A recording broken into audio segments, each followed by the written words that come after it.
अमरीकी सदर जो बाइडन शदीद तरीन दिमागी आर्जे का शिकार, ओहदा खतरे में पड़ गया। आप देख रहे हैं धरती न्यूज और मैं हूं सदफ मंजूर। अमरीकी सदर जो बाइडन की सेहत के हवाले से इंकशाफ हुआ है कि वो शदीद तरीन दिमागी आर्जे में मुब्तला हैं, जिसके बायस अहम बातें भूल जाते हैं।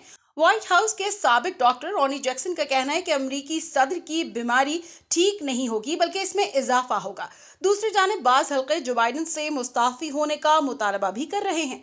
तफसीलात के मुताबिक व्हाइट हाउस के साबिक डॉक्टर रॉनी जैक्सन ने CNN के एक टीवी इंटरव्यू में इंकशाफ किया है कि अमरीकी सदर को सेहत से मुतालिक शदीद किस्म की बीमारी लाहक है और ये बीमारी आने वाले वक्त में भी ठीक नहीं होने वाली, बल्कि इसमें इजाफा ही होगा। वो इस ओहदे पर रहने के काबिल नहीं और उन्हें फौरी तौर पर इस्तीफा दे देना चाहिए।